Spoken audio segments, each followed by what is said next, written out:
I walk a straight line, shackled and chained. Oh, gruesome Gertie is calling my name. There is no mercy in this penitentiary.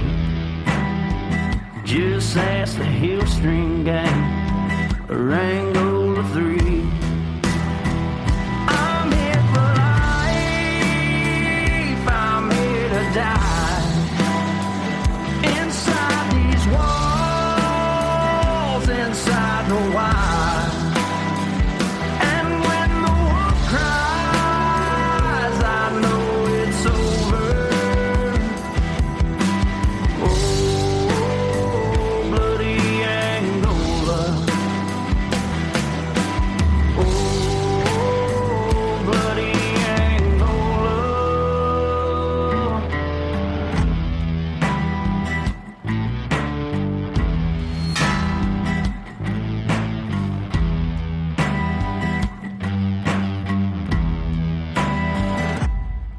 Hey everyone, and welcome back to Bloody Angola, a podcast 142 years in the making, the complete story of America's bloodiest prison. I'm Jim Chapman, and we're back with another episode of Bloody Angola. Look, I had a totally different episode planned for today, and some breaking news out of the state of Louisiana came out that was pretty significant. Now, this relates to an investigation that actually started back in 2022 against the Louisiana State Police. It was initiated by the Justice Department. And if you'll remember, it was just a few episodes ago, I covered a lawsuit that was filed after an investigation into the Bureau of Prisons and the Louisiana prison system from the Department of Justice. Well, they've wrapped up another one.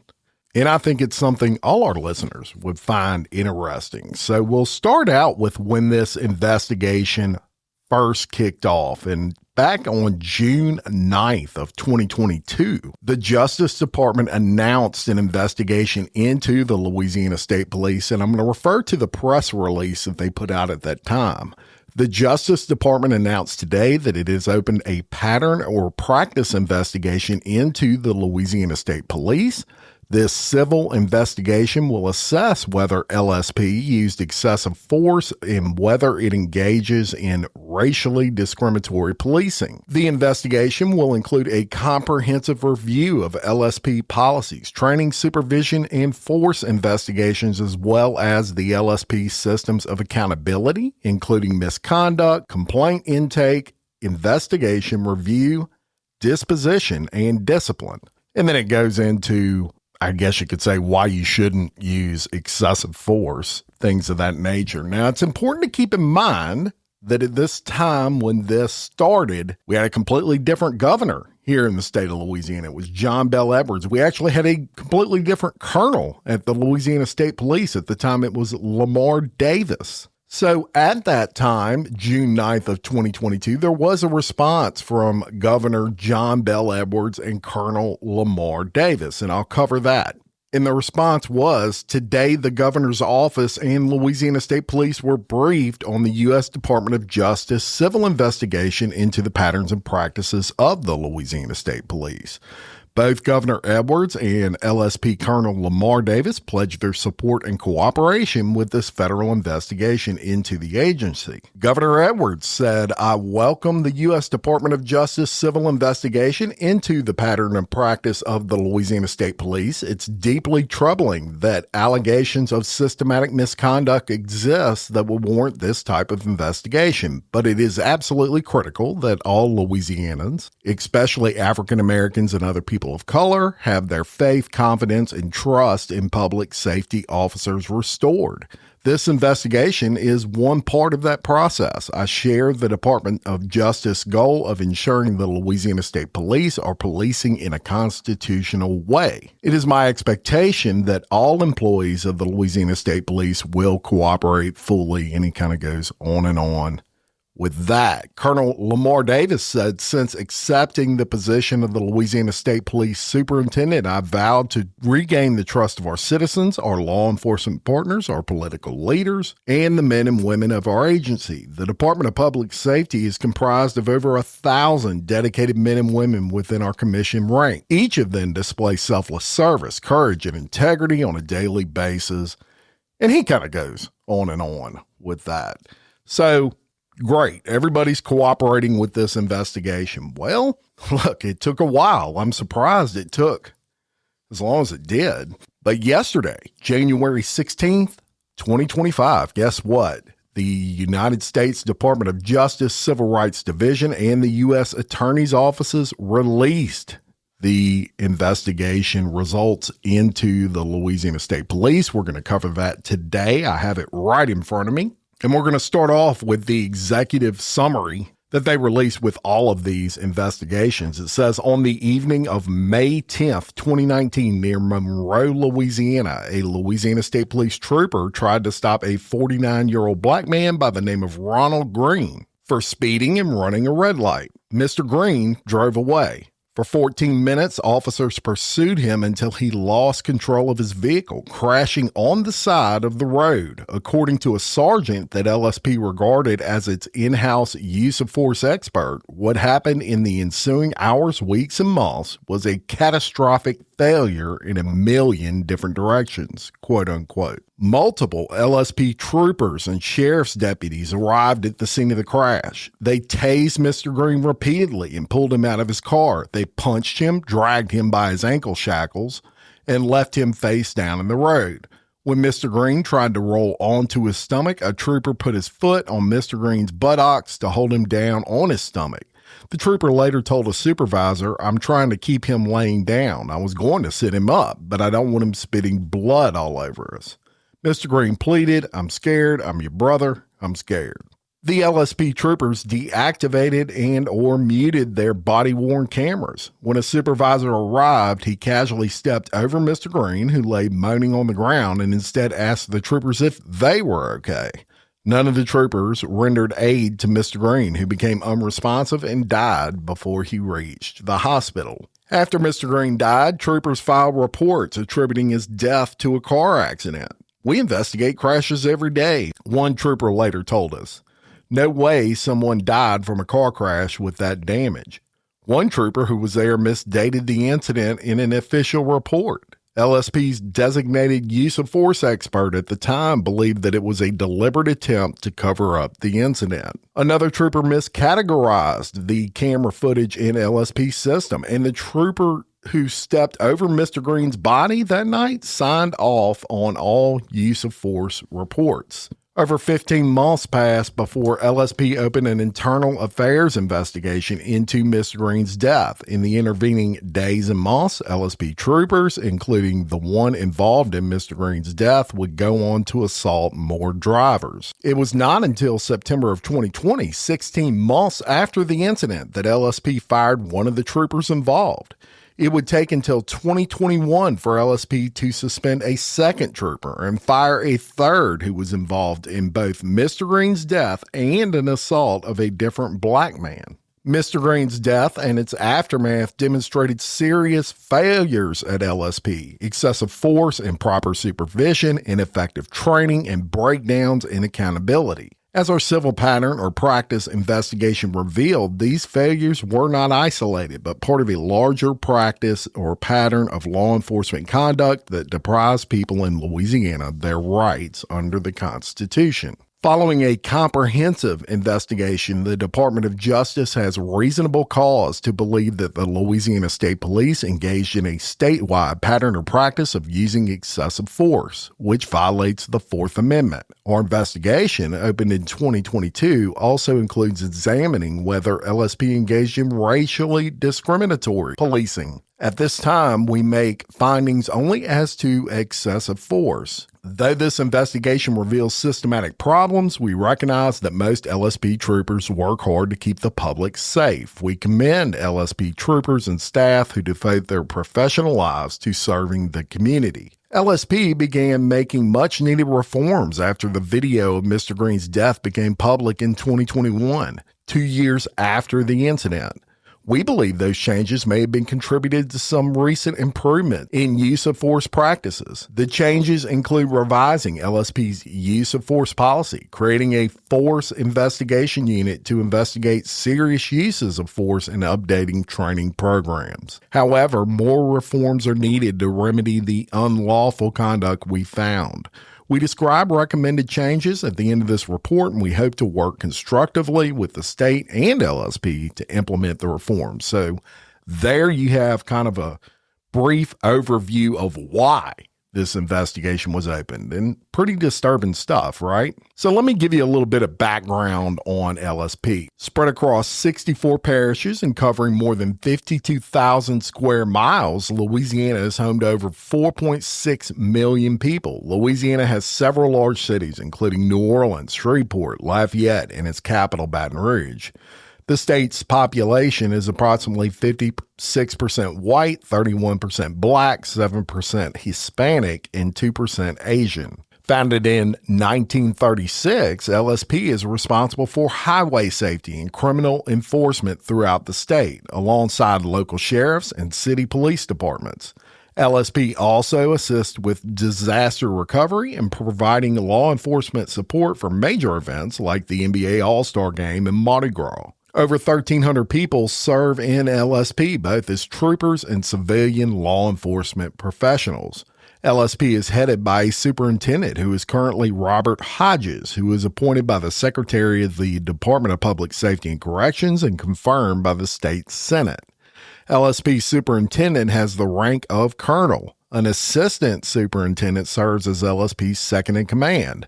4 deputy superintendents each oversee a major area of LSP's operations and report to the assistant superintendent. The uniformed troopers that patrol Louisiana roads are organized into 10 troops that cover different parishes around the state. The troops are grouped into 3 regions, each commanded by a major. LSP has policed New Orleans on and off over the years, and in January of 2024, now Governor Jeff Landry announced plans to form a new troop in New Orleans called Troop NOLA. LSP has several statewide units. The Criminal Investigation Division investigates crimes around the state. The Force Investigation Unit investigates serious use of force by troopers. And the Internal Affairs Unit is responsible for investigating potential policy violations by troopers and civilian law enforcement professionals. Then it goes into recent events. Ronald Green's death on May 10th of 2019 is far from the only instance of LSP's excessive force that has made headlines. In July of 2018, a trooper shot and paralyzed a white teenager who was a passenger in a car stopped for a minor traffic violation when he tried to run away from the car. In March of 2019, a trooper grabbed a black man in his early 20s by his hair and repeatedly slammed his head into the hood of a car. In May of 2019, a trooper hit a handcuffed 45-year-old black man 18 times with a flashlight as other troopers watched, breaking his jaw, wrist, and 3 ribs. In July of 2019, troopers handcuffed a black man, slammed him against a police car, threw him to the ground, and repeatedly punched and kneed him. In May of 2020, at least 7 troopers, including one who was involved in Ronald Green's death, gave a 29-year-old black man a quote-unquote whooping that would give him nightmares for a long time, quote unquote, as the troopers later wrote in text messages. One trooper told him, quote, "I'm going to punish you, you dumb bitch," unquote. Troopers pulled his hair, punched him, and repeatedly hit him in the head with a flashlight. In October of 2020, LSP Superintendent Colonel Kevin Reeves announced his retirement in the wake of public reports about excessive force and delayed accountability. At the time, media outlets reported the troopers were using racially derogatory language, including one trooper who was never disciplined calling a coworker a fucking N-word. And it says the word. In the following years, Colonel Lamar Davis led LSP and implemented reforms, including revamping its use of force policy and updating a training academy's approach and curriculum. LSP also engaged in outside policing experts to assess LSP's policies, procedures, practices, culture, and training. LSP issued a report on the assessment in October of 2023, which identified problems with training, force, and accountability, as well as data collection and analysis, and other areas, and recommended further reforms. Following Colonel Davis's retirement in January 2024, Colonel Robert Hodges took over as LSP's 28th superintendent. So it goes then into the investigation, and it says the Department of Justice opened this investigation in 2022 to determine whether LSP engaged in a pattern or practice of unlawful conduct that deprived people of their rights. We conducted our investigation to ensure a thorough, independent, and fair assessment of LSP. We interviewed current and former command staff. We visited troops across Louisiana, met with supervisors and operational staff from key headquarter divisions, and we also participated in dozens of ride-alongs with troopers around the state and observed academy training sessions. They held town halls. They reviewed LSP records, including policies, etc., and they, in this note, say they want to thank LSP for cooperating. So the state police were cooperating, obviously, with all of this. So let's get into the meat of it, and that is the findings. What did they find in the investigations? Well, it says we have reasonable cause to believe that LSP engages in a statewide pattern or practice of excessive force that violates the Fourth Amendment. And it kind of goes on to define excessive force. And I think it's important that I read this so you can get a grasp of what the difference is, because there may be kind of a fine line there in some cases. It says the use of excessive force by an officer violates the Fourth Amendment. Whether an officer's use of force is constitutional is based on the totality of the circumstances and must be assessed by looking at whether the officer's actions are objectively reasonable in light of the facts and circumstances particular to each case.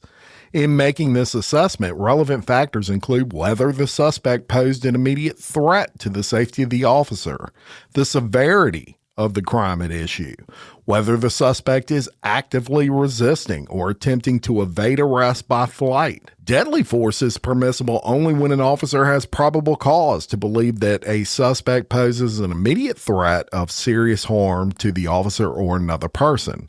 In the Fifth Circuit, analysis as to the reasonableness of a use of deadly force should be confined to whether the officer or other persons were in danger at the moment of the threat that resulted in the officer's use of deadly force.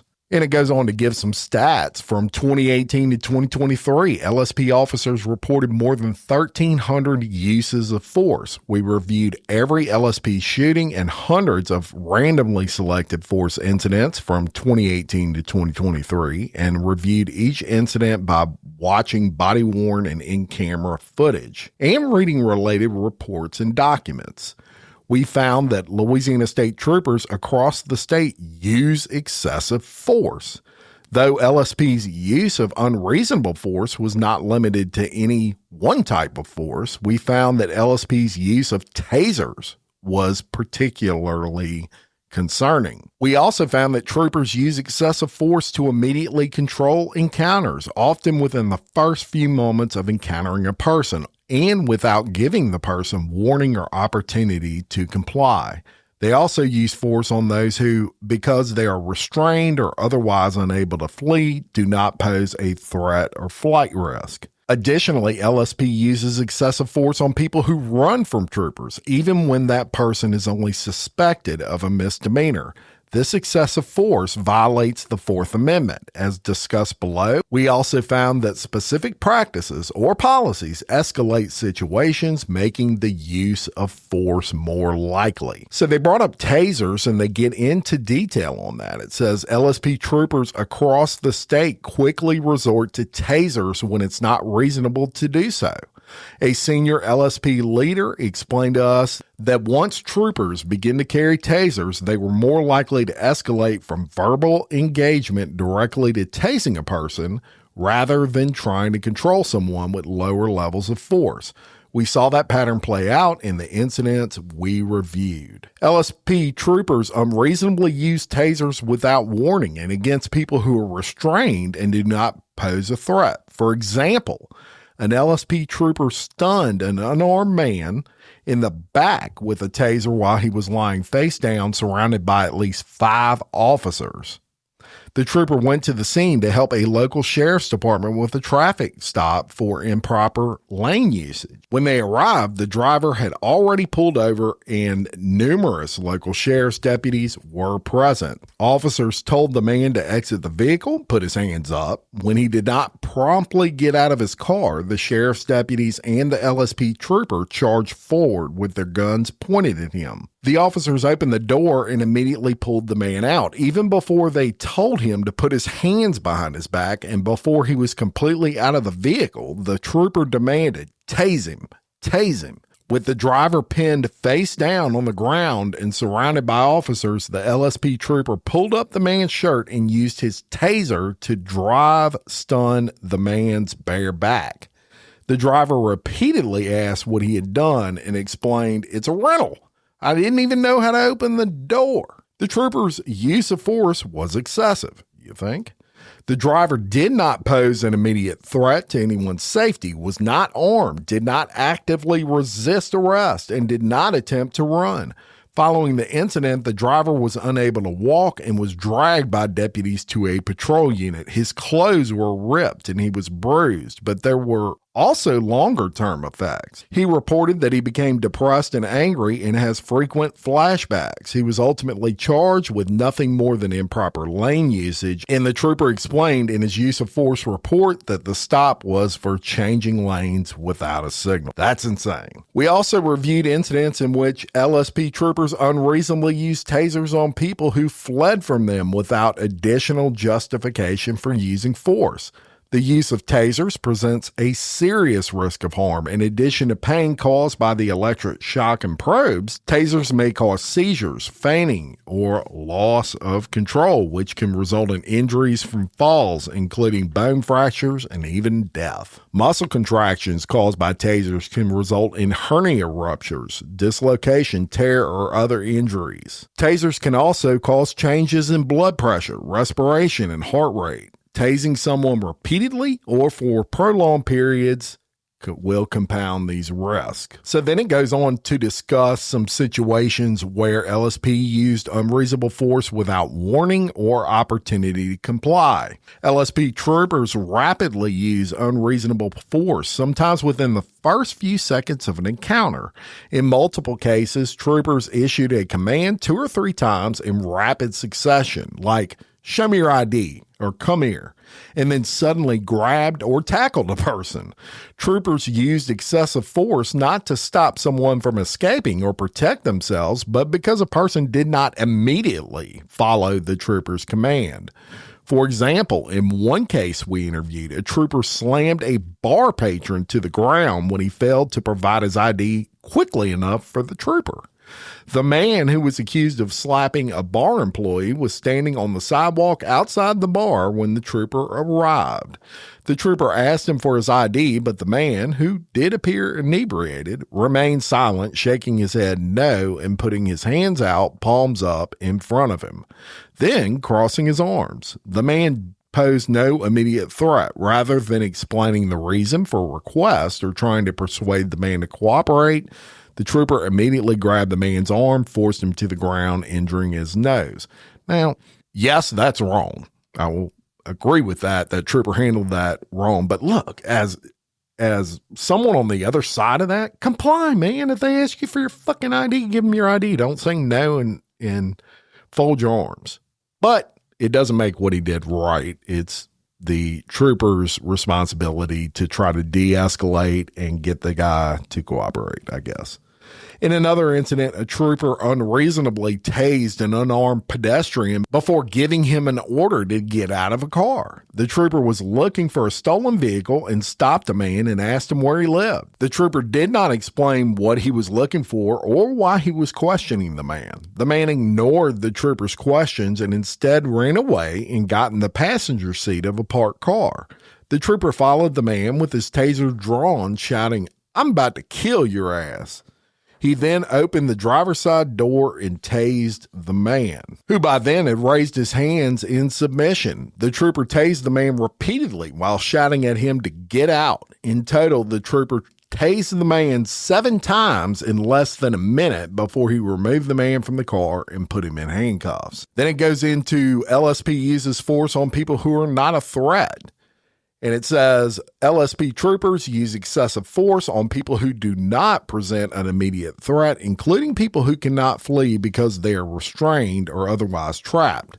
For example, in one instant, a LSP trooper tased an uncooperative driver multiple times after a serious traffic accident. When troopers responded to the site of the crash, the driver refused to come out of his overturned vehicle. Once the man was out of the car, he tensed and pulled his arms away to avoid being handcuffed by an assisting law enforcement officer. Ooh, mistake number 1 for that guy.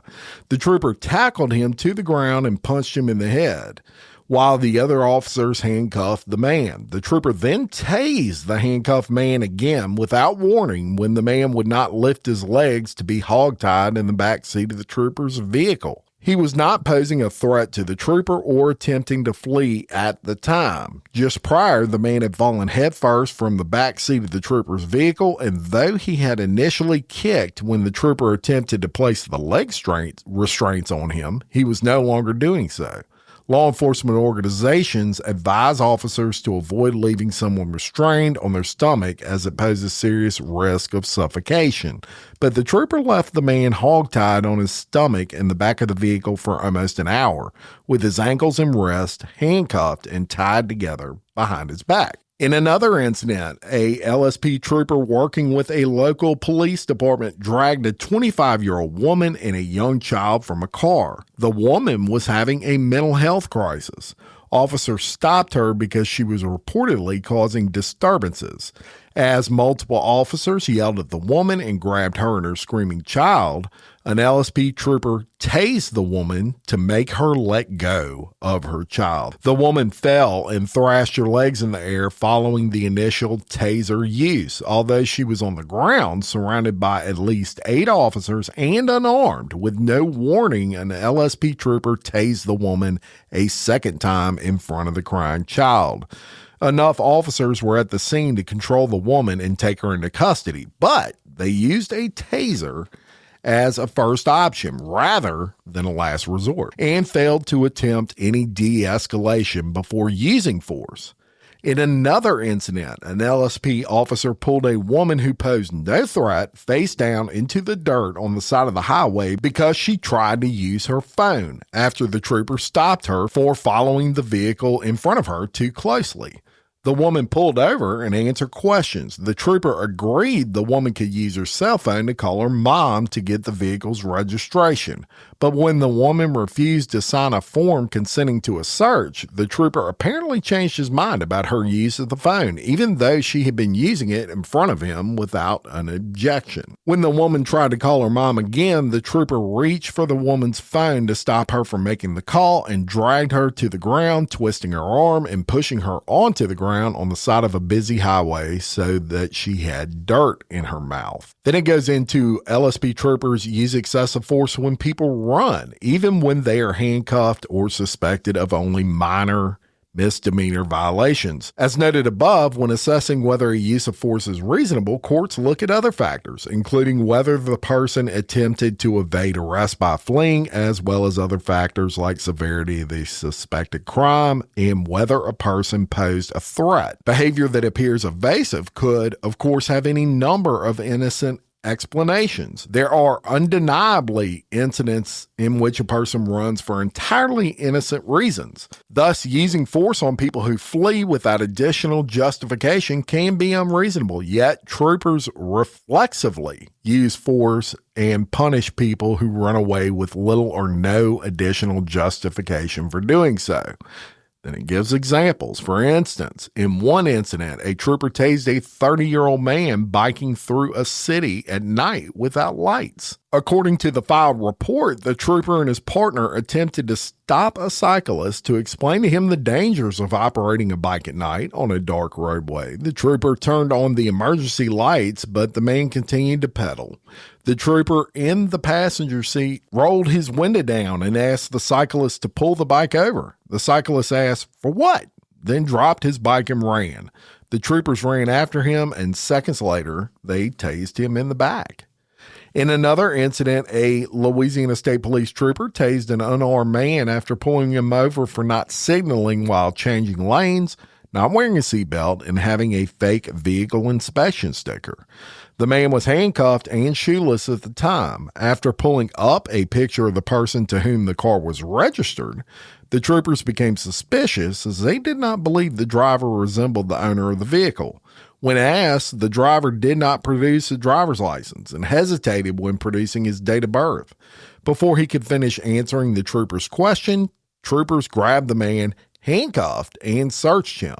As the troopers were walking the man to the back of the patrol car, he attempted to run. All three troopers who were on the scene chased after him. Within 6 seconds, a trooper tased the man.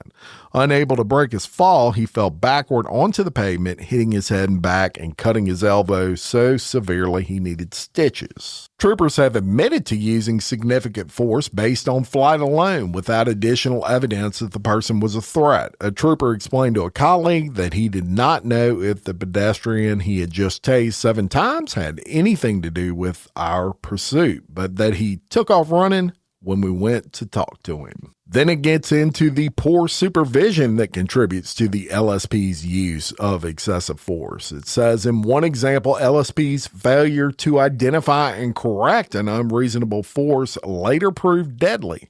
After pulling over an 18-year-old for a switch temporary tag and speeding, the trooper approached the car with his gun drawn and ordered him out of the vehicle.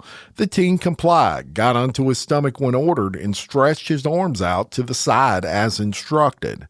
The teen was holding a cell phone but had no weapons. Even though he was not threatening the trooper and only questioned some of the trooper's commands, the trooper reportedly yelled at the teen to stop looking at him. At one point, with his gun still drawn, the trooper screamed, "Don't look at me. Look away. Do it again, motherfucker, and I'm going to light you up." The trooper holstered his gun and drew his taser. He then yelled at the teen, "Do you understand that if you look at me again, I'm going to take it as a threat and I'm going to tase you?" The trooper then radioed dispatch and said, "Send me another unit. I'm fixing to tase him because he's not doing what I'm telling him to do." The teen asked if he could call his mother and brother after not following the trooper's instructions about sliding his cell phone away several times. The teen scrambled to his feet and started to dart away. The trooper tased him from behind, striking his leg. The teen stood up with his hands in front of him after pulling out the taser probe and said, "Man, why did you do that? Sir, stop. Man, stop." After directing the teenager to get on the ground, the trooper fired his taser again, striking the teen in the torso. The teenager's body involuntarily stiffened as he fell flat onto the pavement. While the teenager screamed in pain on the ground, the trooper yelled, "Stay on the ground. Stop resisting." The teenager responded, "I'm not resisting." Without warning, the trooper tased him a third time. The trooper then approached the teen and sprayed chemical spray directly into his face. I would imagine that's freeze plus P. The teen complied with the trooper's order to put his hands behind his back. A second trooper, who muted his body-worn camera after arriving on the scene, arrived and began kneeling on the 18-year-old's neck. The first trooper handcuffed the teen, then started twisting his wrist and telling him to stop resisting. The teen said, "My neck, I can't breathe." The original trooper said, "Your neck is fine." After the troopers pulled him to his feet, the teen asked to wipe the chemical spray from his face. The first trooper said, "We'll wash you off when we get to the jail." It would be more than 20 minutes before the trooper took the teen to that jail. The first trooper then handed his body-worn camera to the second trooper and said, "I don't know if this thing is on mute or not." The second trooper then muted the camera. Later, when driving the 18-year-old to the local jail, the first trooper said, "I could have just run up there and beat your ass. It would have been totally justified, and I didn't. I just wanted to take the time to give you the chance to do what you're supposed to do. After the incident, the trooper told staff at the jail, "I hate to bring you one that's all frayed up like that." The trooper's written use of force report is riddled with statements that are inconsistent with the camera footage from the incident. Despite numerous policy violations and the unconstitutional use of force, there is no evidence of meaningful supervisory review of the incident. Systematic failures in supervision include ineffective force reviews, deficiencies in policies and training, chronic underreporting of force, and failure to provide appropriate supervisory tools. And they say LSP supervisors do not conduct meaningful force reviews. Although LSP has updated its policies and improved its information systems to make force reporting more efficient, the lack of meaningful supervisory force reviews and oversight persists. Rather than conduct meaningful reviews, supervisors wait for criminal and administrative investigations to run their course before taking preventative action. One former high-ranking LSP official described the video of Mr. Green's death as an absolute disgust, embarrassment that officers spoke that way, and the excessive force used. It was just an uneasy feeling. Yet, in response to repeated questions from various legislators, he could not recall any recommendations he made or other action taken to protect the public beyond the start of an investigation. For example, the troopers were not placed on administrative leave or assigned additional supervision in the field. A training supervisor involved in the force review process testified that he learned that one of the troopers had not been placed on administrative leave after Green's death when the trooper was involved in another troubling force incident a year later. So they really hammered down the fact that even when these incidents happen, it seems that the supervisors are not doing anything about it. And of course, if you're not doing anything about it, it's going to continue, right? Then it goes into the underreporting of force. It says troopers do not consistently report using force, and supervisors fail to ensure the troopers under the command report force accurately and completely. Individual use of force reports enable supervisory reviews and are the source for LSP's force statistics, which LSP reviews annually to identify policy, training, and equipment needs. LSP troopers significantly underreport both deadly and non-deadly force. We reviewed video from randomly selected arrests around the state that did not appear to have an associated use of force report. We identified a number of incidents in which troopers used force and did not report it at all, or where the incidents did not appear to be included in the internal force statistics or analysis. Such underreporting undermines LSP's efforts to identify trends and training opportunities. We also found instances where, although troopers filed use of force reports, they did not report all the force used. For example, a trooper did not report slamming a man's head into a car window when he pulled him over for tinted window violations, though he did report using force to open the man's mouth and retrieve a small plastic bag with white powder residue. According to the audit trail of the in-car video, the trooper's direct supervisors signed off on the report, and they did not even review the video of the incident. The supervisors also did not document any concerns or questions about the force used, leaving the review section of the use of force report blank. LSP's internal documents reflect an awareness within the agency that troopers underreport force. Around early 2021, after footage of Mr. Green's death became public, the then superintendent of LSP organized an internal audit team to review body-worn and in-camera footage from some troopers in Troop F to identify legal violations. During that review, one member of the audit team analyzed LSP's use of force by the race of the subject of the force, writing, "Part of the problem, one could argue, is that our personnel's underreports use of force incidents." So they acknowledged they had a problem right there. Then it goes into troopers failed to reassess the threats posed by individuals when using force following vehicle pursuits.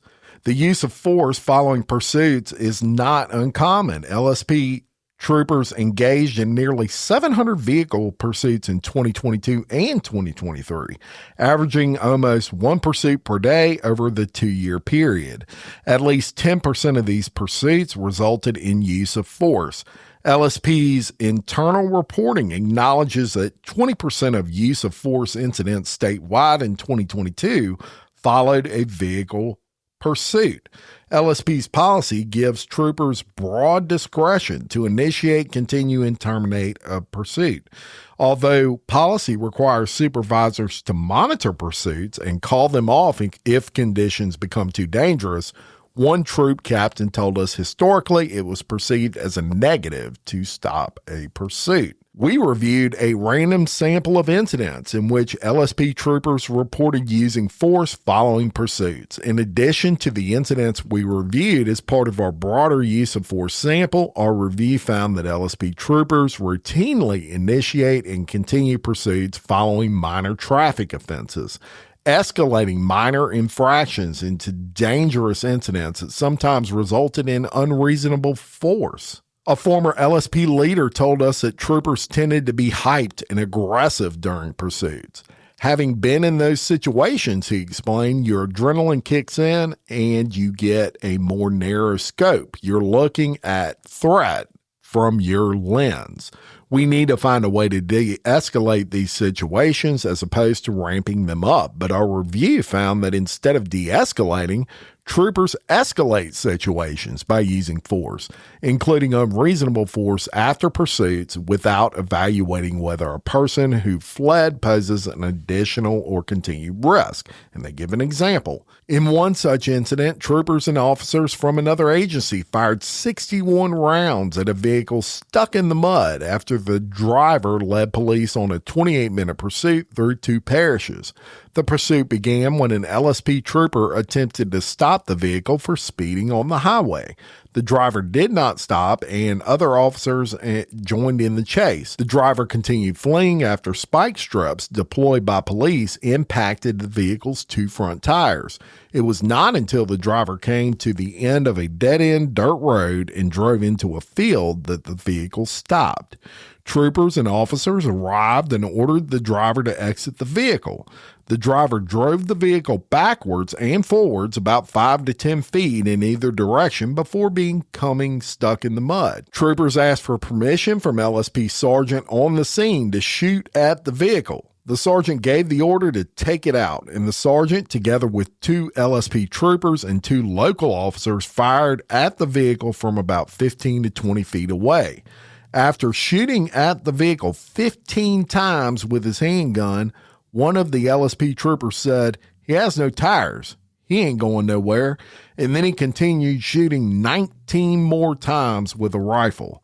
After about 12 minutes, the sergeant approached the vehicle and used his baton to break the windows to gain entry into the vehicle. The driver sustained cuts on his arm from broken glass and was taken into custody.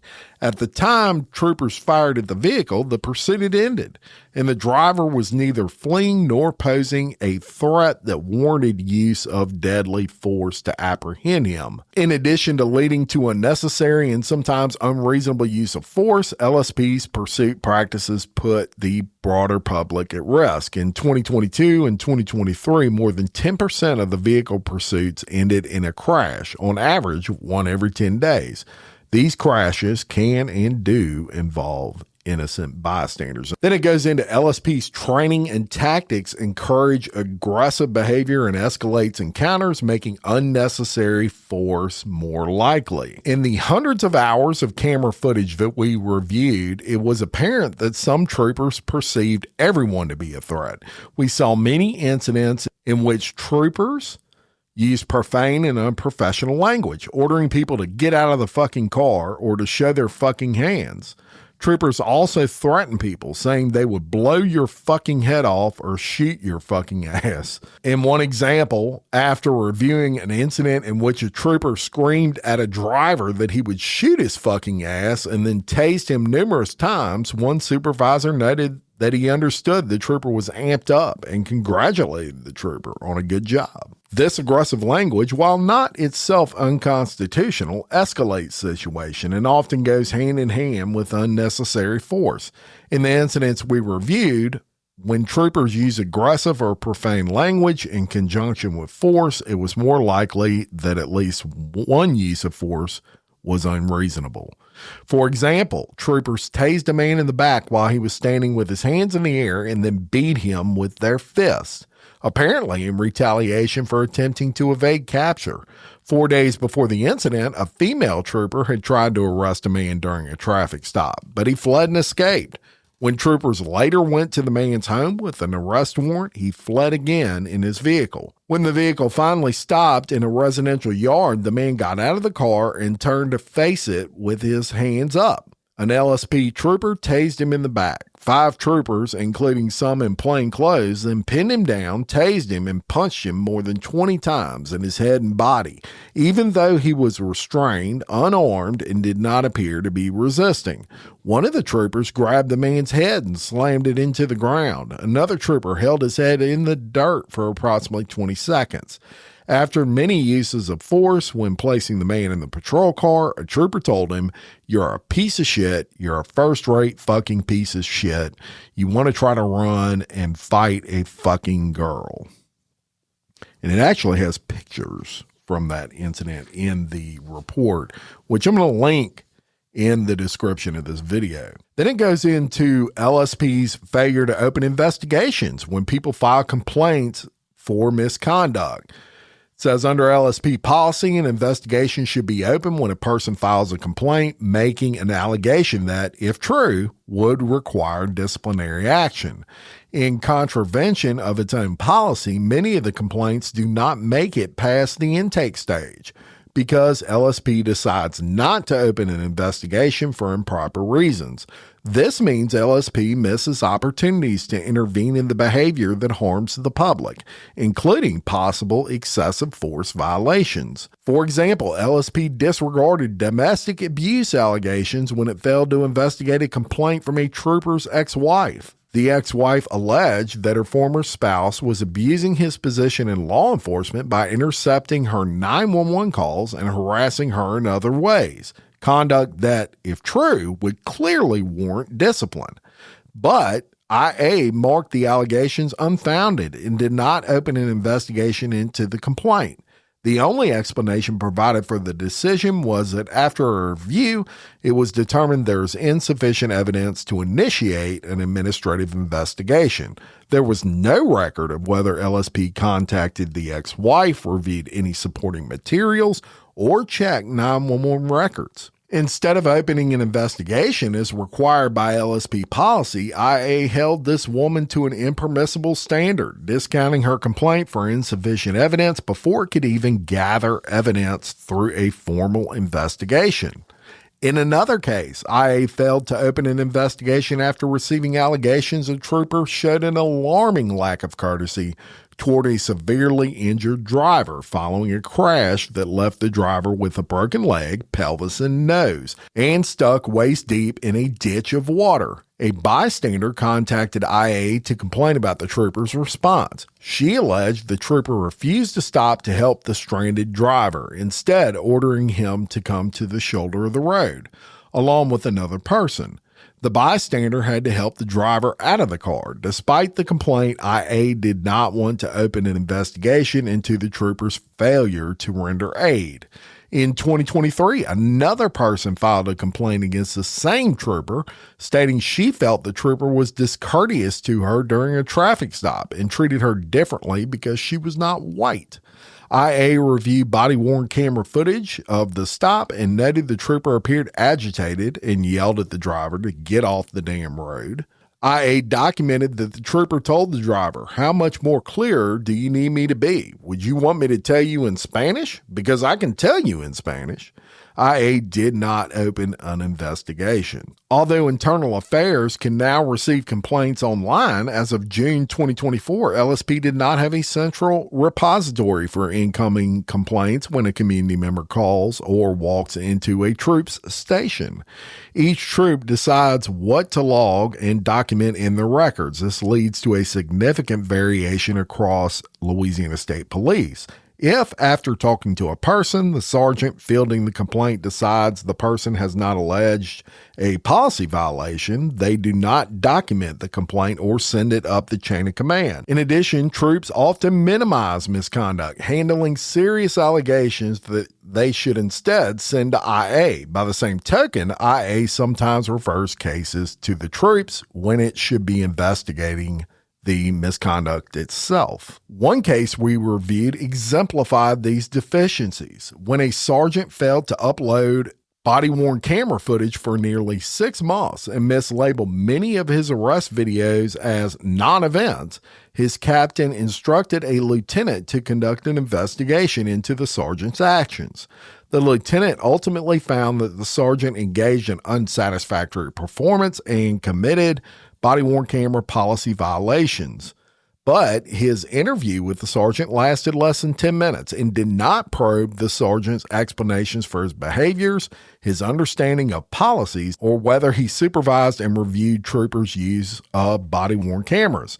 The sergeant's troop did not ask IA to investigate him. Instead, his troop's leadership narrowly read his misconduct as procedural violations and accepted his explanations without taking further action to prevent future violations.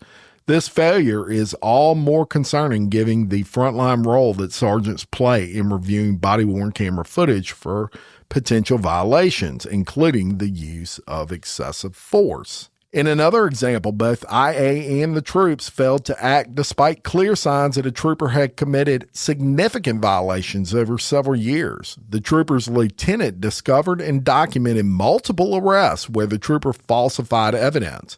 For instance, the trooper arrested a driver for DWI and possession of a firearm in the presence of a controlled substance based on a breath test that showed a 0% blood alcohol content in a glass bottle the trooper said contained quote-unquote meth oil. The bottle, which turned out to be empty, came back negative for traces of methamphetamine. The lieutenant observed that the trooper's incidents have grown more serious and that the trooper's actions call the department's reputation into question. Troop leadership ultimately referred these incidents to IA, but we found no evidence IA investigated him. A few years later, the same trooper was disciplined for 4 more violations, including mishandling a DWI arrest, tampering with property at a gym while on duty, and making inappropriate social media posts, including one that mocked a black colleague's promotion. Because LSP never investigated the trooper for his previous incidents of falsifying evidence, none of these later decisions to discipline him made reference to his record of questionable integrity. He continued to violate LSP policies. His supervisors wrote him up an additional 5 times, including for not calling out stops while on patrol and failing to file a use of force report in time. But his troop did not formally open its own investigation or refer these violations to IA. Instead, the troop simply prohibited him from working overtime assignments. And it goes on to say, even where LSP policy is clear and requires IA to investigate certain misconduct, such as racial bias allegations, we found that IA sometimes improperly sends those complaints to the troops or otherwise fails to meaningfully respond. A black passenger of a car contacted IA wanting to file a complaint against a trooper who he believed had racially profiled everyone in the car when the trooper pulled them over for not having a visible license plate. An IA investigator contacted the driver, who told them he did not want to file a complaint, but agreed with the passenger that they were racially profiled. The driver told IA he wanted the trooper to receive training that would prevent a situation like this in the future.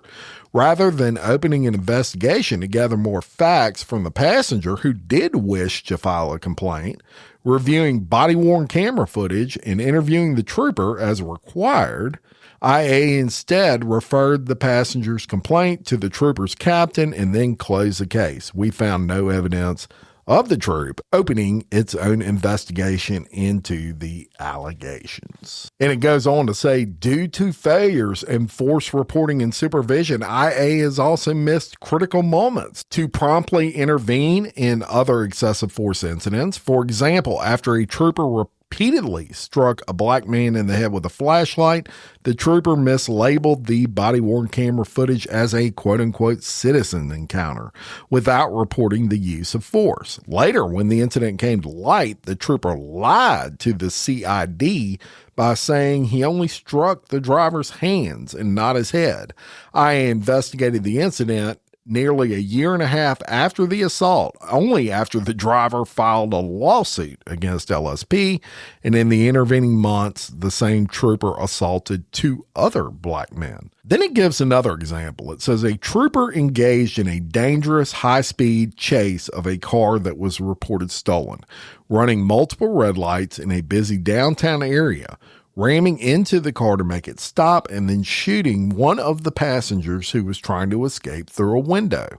The trooper claimed the passenger had pointed a gun at him, and CID cleared him for any criminal liability related to the shooting.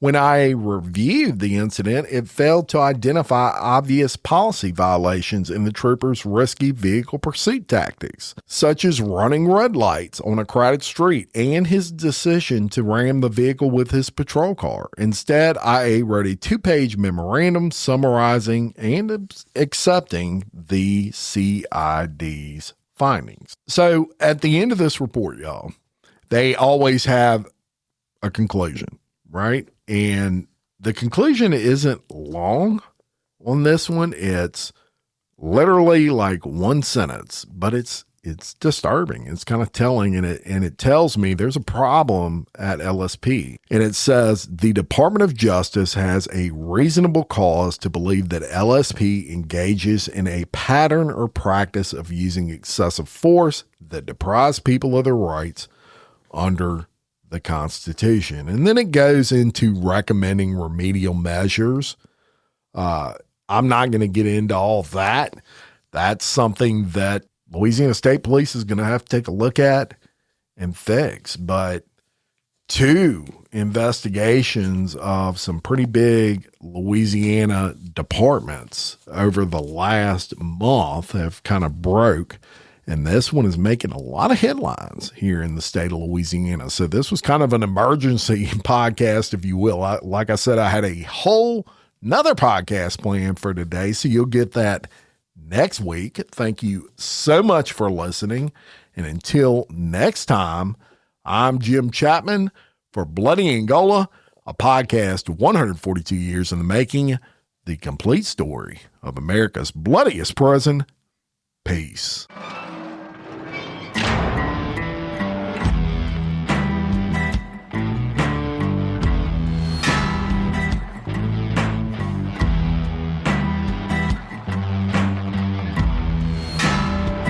I walk a straight line, shackled and chained. Oh, gruesome Gertie is calling my name. There is no mercy in this penitentiary. Just ask the Hill String Gang or Angola 3.